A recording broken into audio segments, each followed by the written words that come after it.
In this tutorial, I'm going to show you how to fake code sign xcode.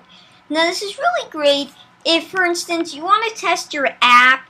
Now I know you can't see too well, but if you want to test your app on your device and you don't have the Apple developer account and you don't plan to get it anytime soon, this will install it on your device, and after that you can just unplug and you can use your device like normal, and that app is installed like a normal app, just like the normal Apple developer account.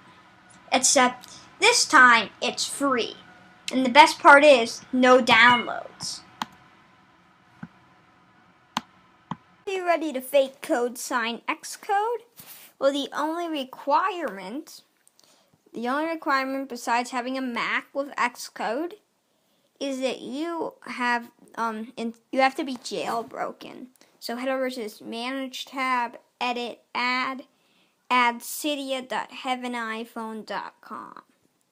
Now go inside this repo. This is a piracy repo that still holds AppSync. So if I just search AppSync, see, there we go, iOS 5. I have another repo that has this. Just install this. I might have to go off camera while it configures. Let's see. So I have to restart my Springboard, so that means I have to stop. We're so close to being able to fake code sign xcode. Now this is to add support for xcode 4.6. Go into keychain access. Now go to, I think it's under keychain access, create a certificate. Make sure it's a code signing. Overwrite default. I'll call this faker. Continue. Now you're going to want to make this as long as possible. So they have a, oops. So that'll last me a while. Continue, continue, continue, continue, continue. Okay. Now it's going to create faker. Third party verifier, blah blah blah.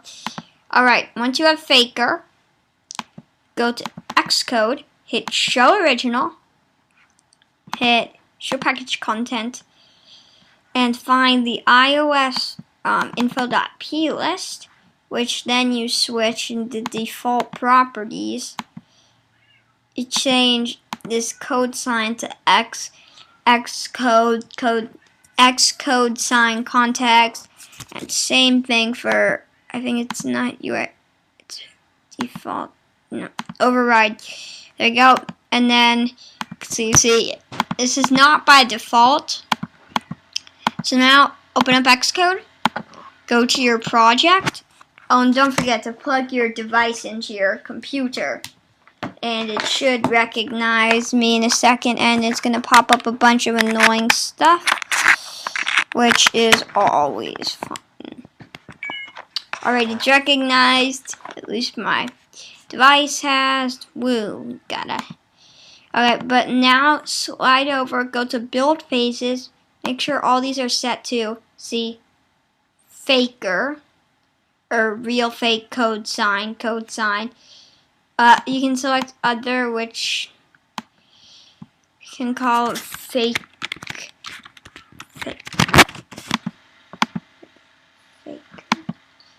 Did we make it lowercase? I bet we did. You select faker. Change all these to faker. Select your iOS device, which might take some time to recognize, into xcode's system. Xcode has a really efficient way of doing this. So I've already created a code signing. So if we just now I have to wait, and they'll say the name of your iPhone. So in this case, this is my mom's iPhone, and it's an iPhone 5, and it's called Hello Kitty Heaven. So that should pop up in a second. Let me just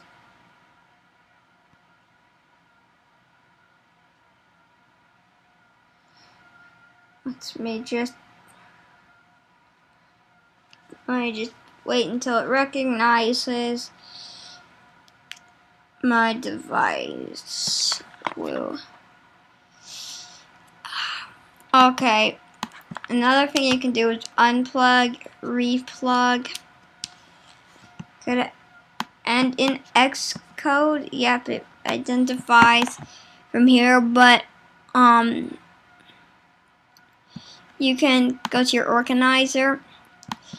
You can actually find your particular device. Make sure xcode recognizes it.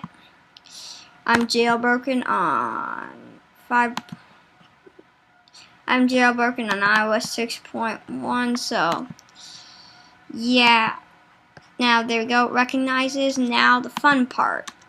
So if I could actually spell photo booth. Now what you're gonna want to do is when this pops up, cool. So here we go. I hope you can. I know it's kind of hard, but you can see I don't have the app installed, basically. So what you're going to want to do is select Run, and it'll actually generate this icon. Select Always Allow, and then it'll generate on my device. And look at that. There's my crystal ball app on my iPhone. So now you actually have it on there. Here it is. Now you have to have AppSync installed, which if you watch the first part of this tutorial, then you'll know that. But that's how you can fake code sign xcode. And also sometimes it takes a while before it identifies your actual code signing. So that's typical. See, now it actually recognizes that one of my apps is installed and that it's ready for development, which obviously all of my devices are jailbroken. So yeah, thanks for watching, and in your provisioning profile, make sure you don't have any provisioning profiles. This is very important. If you do happen to have provisioning profiles, then what's going to happen is it might not work. If you have provisioning profiles, xcode might default to putting those in. Now, part of the reason why you'd want to do this over, just why you'd want a fake code sign over installing it for real, is because obviously it's free, but I don't know why you'd have provisioning profiles unless you crack them. But if you're like the cracking kind of person, use fake code signing. So yeah, thanks for watching. Don't forget to like, comment, rate, subscribe, and I'll see you in a future video. Oh, and about that requested tutorial I got, I'm still making it. Like, it got deleted when my computer rebooted. I forgot to save, and I was in the middle of an upload process. So yeah.